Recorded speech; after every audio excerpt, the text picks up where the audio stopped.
Bom dia a todos, a mais uma aula. Hoje é a aula 10 de fenômenos de transporte.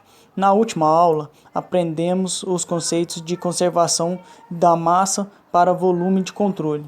Nesta aula, aprenderemos o que é trabalho, energia total de um fluido, primeira lei da termodinâmica, todos aplicados a volume de controle, ou seja, um fluido escoando.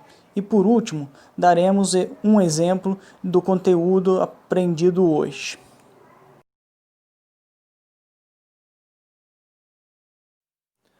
O volume de controle envolve o fluxo de massa através de suas fronteiras, e uma certa quantidade de trabalho é necessário para a massa entrar ou sair do volume de controle. Esse trabalho é conhecido como trabalho de escoamento ou energia de escoamento.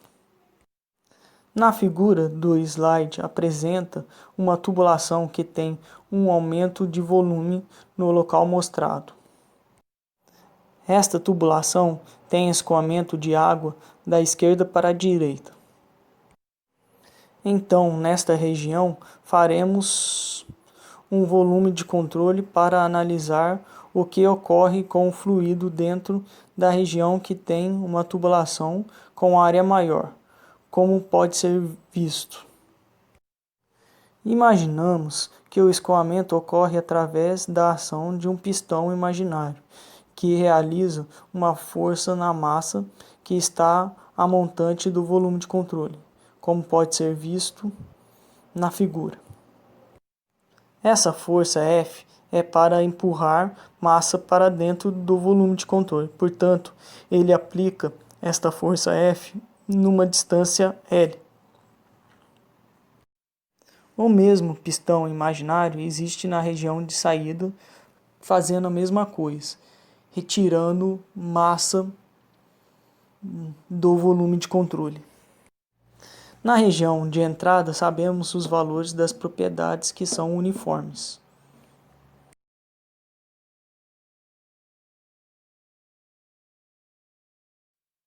Da figura anterior, tem-se que força igual pressão vezes área. Para empurrar toda a região dentro do volume de controle, essa força F deve agir em uma distância L. Assim, o trabalho de escoamento é trabalho do fluido igual a força vezes comprimento. Substituindo a força na equação do trabalho, tem-se trabalho do fluido igual a pressão vezes área vezes comprimento. Sabemos que área vezes comprimento fornece volume. Assim, a equação do trabalho pode ser escrito como pressão vezes volume. A unidade no sistema internacional é joule, ou como o trabalho do fluido é um valor muito grande, pode ser encontrado como quilojoule.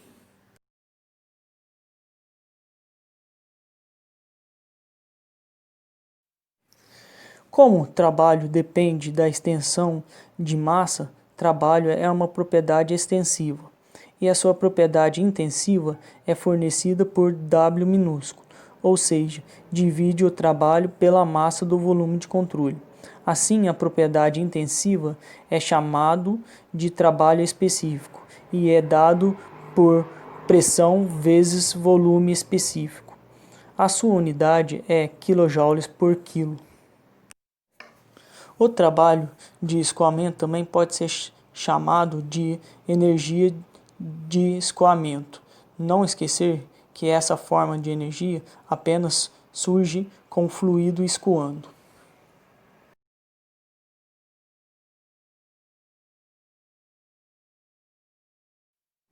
Item 3.6. Energia total de um fluido em escoamento. Para estudarmos a energia total para volume de controle, temos que lembrar a aula passada, que falamos sobre a energia total para sistema. É composto de três energias: interna, potencial e cinética.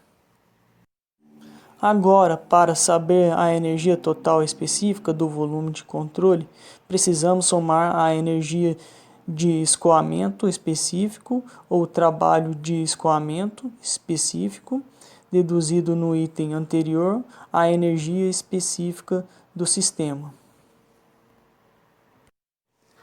Lembrar que a energia específica do escoamento é pressão vezes volume específico, assim ficando a energia total específica para volume de controle como energia interna mais o produto PV é igual à entalpia, substituímos na equação acima por, como todos os termos é kJ por quilo, a energia total para volume de controle também será kJ por quilo.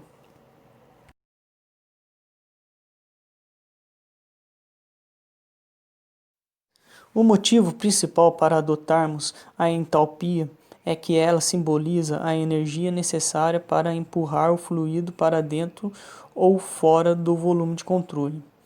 Agora, para encontrarmos a energia total, temos que multiplicar a energia total específica por m, como a equação que será mostrada no slide.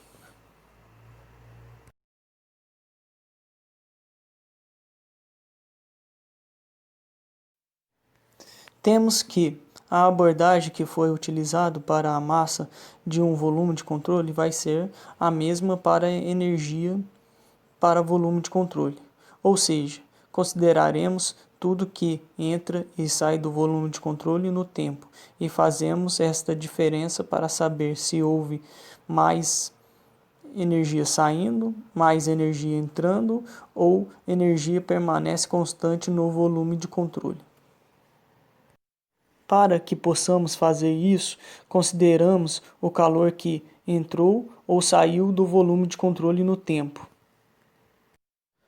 Subtraímos com o trabalho que for realizado ou recebido pelo volume de controle no tempo, mais a variação de energia total entre saída menos entrada. Todos estes termos devem ser igual à taxa temporal da energia que ganha ou perde no interior do volume de controle em função do tempo.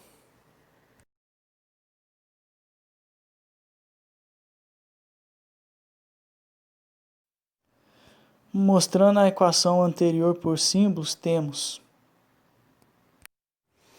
Essa equação trata-se da energia por tempo, pois o calor, trabalho e massa possuem um ponto acima do símbolo. O ponto acima quer dizer o parâmetro por segundo. Assim, temos energia joule pelo tempo segundo, fornece a unidade watt, que é um parâmetro de potência. A potência de trabalho total é a soma da potência de trabalho do volume de controle mais a potência de trabalho do fluido, demonstrado pela equação a seguir.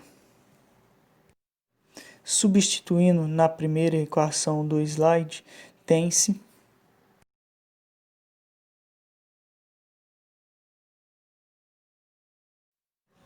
substituindo agora a entalpia no lugar de energia interna mais o produto da pressão vezes o volume específico, tem-se.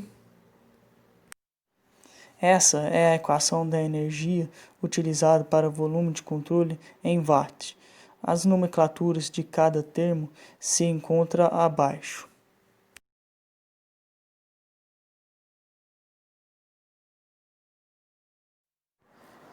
Neste slide demonstraremos a formulação da equação da energia de forma mais abrangente, ou seja, quando o volume de controle também varia com o tempo. Neste caso, dizemos que a energia está em regime transiente, por variar com o tempo. Dentro do volume de controle, a equação fica da seguinte forma: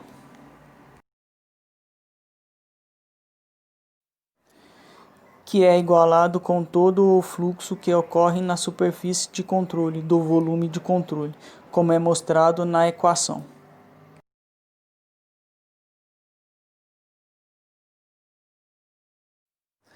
Faremos um exemplo mostrando a aplicação do princípio de conservação da massa e da energia para um volume de controle.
Chegamos ao fim de mais uma aula.